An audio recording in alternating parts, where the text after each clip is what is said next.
as this was happening, our friend was texting my wife, who was putting our children down, and she gets a text that says, "Is Dan okay? He's kind of being attacked at this meeting." And my wife is thinking, my husband's at a virtual, PTO meeting. Why wouldn't he be okay, right? So she comes running down as the meeting's ending, and I just told her I was just stunned about what had happened. So it went from bad to worse, though, because not only was I not able to express my opinion, arguably my First Amendment right to speak my mind was suppressed by this individual, but I come to find out in the weeks that follow that she likely and/or others are calling me and my family white supremacists, racists, like I have a Klan robe, hanging in my closet. I mean, every terrible thing that you could imagine about somebody who is, unacceptably intolerant, which is exactly the opposite of the person that I am and the people that I'm related to. So,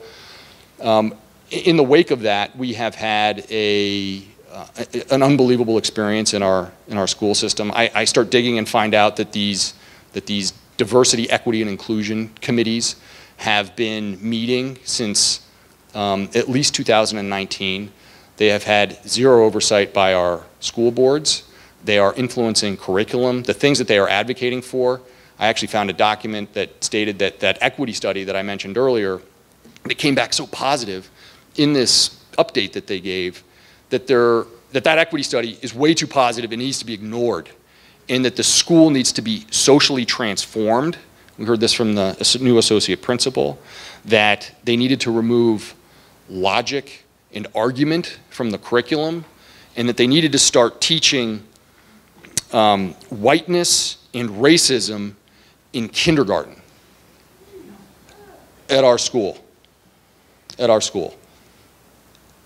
I'm the racist, right? So, I continue to not be able to believe what it is that I'm dealing with. I'm hoping that one day, I just wake up from this nightmare, and it's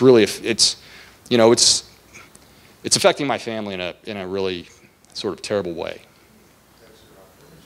So, if you're to attack me in some way, look, I can defend myself, but you're going after my wife, you're going after my kids, these people that my wife thought were her friends, some of them she's known for quite some time,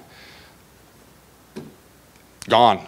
Our children, shunned. It's an unbelievable environment, and I can tell you what, the town that I grew up in is not the town I live in right now in Hanover, New Hampshire. It is, it's an unbelievable place. So we have had some very hard discussions about whether or not we are, going to fight it or leave. And we've decided to fight. So.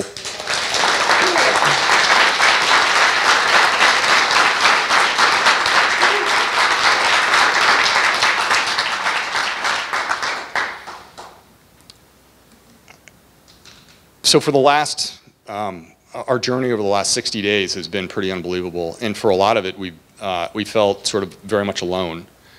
And I can't tell you how grateful I am that I'm speaking to a room of people like yourselves who are patriotic, wonderful Americans. Sorry, it's little emotional. So thank you very much. We are going to contest this garbage with every ounce of our being, because it's the right thing to do. And thank you all of you for being here, and for please supporting our legislators to get this legislation across the finish line. We need to fight back. We need to hammer these folks in the most respectful, decent way, because that is not who they are. They are not respectful, they are not decent, and we are. So let's take the fight to them, and let's uphold our values and the things that we believe in. So thank you very much. Thank you.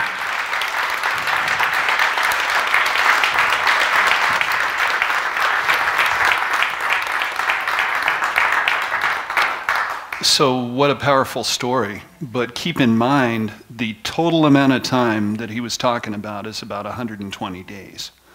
So it's immediate, it's now, and it's directed at really good people. Any questions at all for Dan? Kevin? Correct me if I'm wrong, but was there an issue of secret meetings happening, going on? Oh, absolutely. So I mentioned that these DEI committees were happening totally outside. There was no governance structure. There was no school board. There was no announcements. There was no minutes. There's absolutely nothing for probably the better part of 2 years.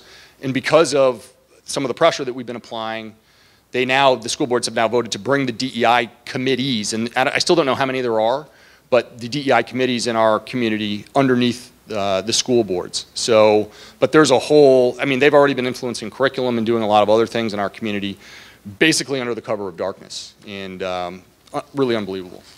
One more question in the back. I try to follow logic. During last summer, I saw many news exposés of Black Lives Matter marches, and most of the faces during the day were white. Are all those people racist? Yes.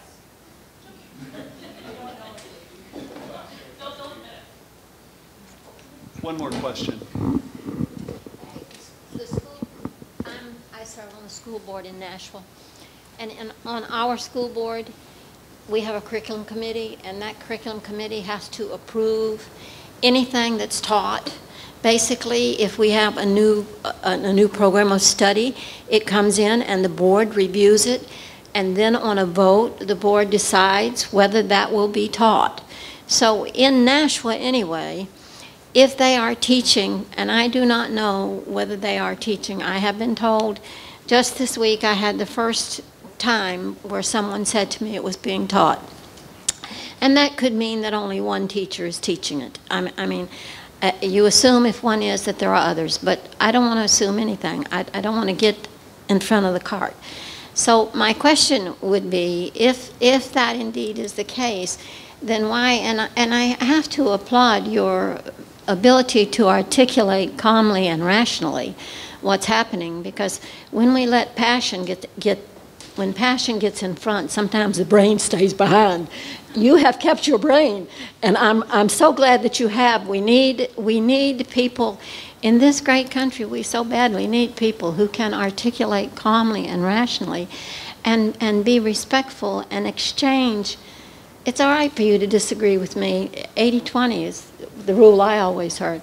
But I go back to this thing about this. So in your school board, was that passed? And if it wasn't passed, then are they not in violation of the whole foundation of your school and your school board?